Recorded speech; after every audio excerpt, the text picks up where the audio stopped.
Welcome to part 5 of our solution. So in the last videos we created our code to simulate our selection process many times and to analyze our results. So now we want to do more complex analysis and optimizations, and we also want to variate our selection strategy. So the plan is to run and use our code many times and variate parameters like here the size of the test group or the size of the applicants and so on. So in Python, whenever we have a code that we want to reuse and repeat many times, we should organize the code in a function. And then every time we simply call the function within only one line of code. And this not only increases the readability of the code, but also saves a lot of time for everyone. So now let's start to define our function princess by the keyword def. And then we call our function princess. And then within the brackets we define our parameters. So we have the parameters, the size of applicants. So here, so far it's 100. Then we have the size of the test group, 50. Then we have the amount of simulations, 1000. And we have our random seed, 114. So within the brackets of our function, we have to define here the parameters, and the default arguments should be here 100, 50, 1000, and 114. So let's do this here. Let's copy here.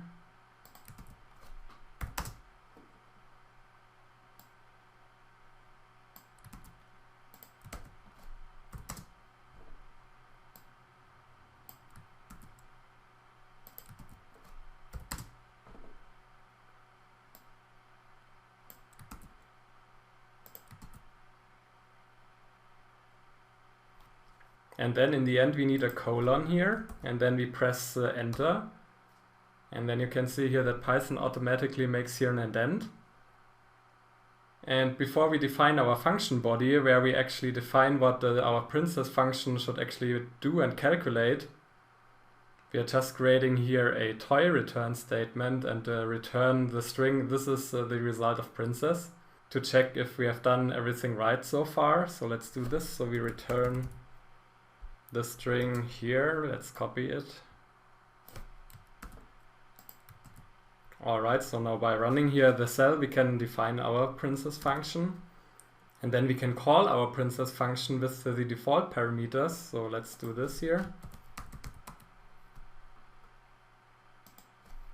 So we take the default parameters here.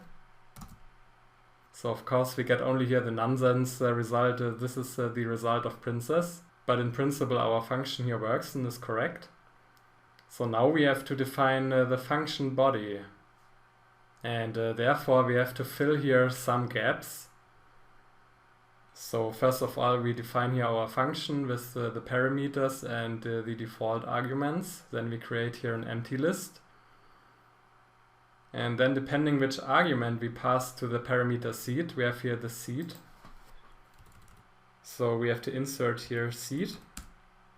And then we have to repeat our selection process so many times as we defined here the amount of simulations. So for en range sims, then here we are doing our complete selection process, and for each simulation we append the selected prints to the results list. And in the end our function should return the probability of getting Prince Charming. So we know that our princess is very picky and she only wants Prince Charming, so we should calculate the probability of getting Prince Charming.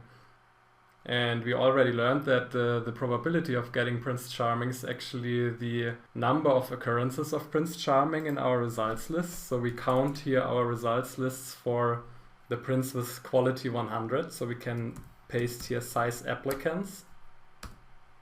And then in order to get the probability, we have to divide by the number of simulations. And we call the probability prop best, and in the end our function should return prop best. Alright, so now we have defined our function, and we run the cell here.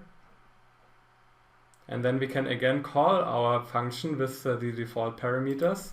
So let's do this. So we use our default parameters. And we get actually the same result as before. So the probability of getting Prince Charming, the prince with quality 100, is 37.1%. So we correctly defined our function here. And now it's actually very comfortable to change our parameters and make some further analysis. So we know that our princess is quite picky and she wants to maximize the probability of getting Prince Charming. And our hypothesis is that actually the probability depends on the size of the test group.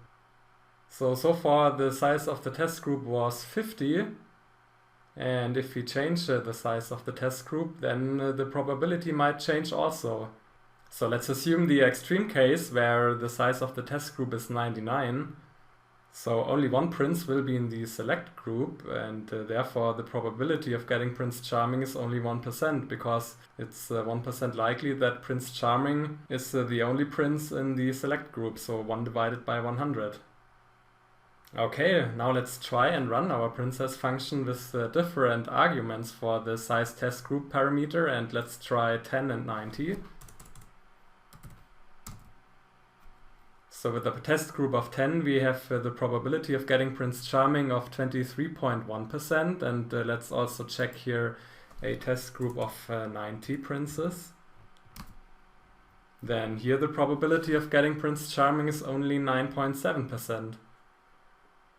And with a test group size of 50 we had a probability of 37%.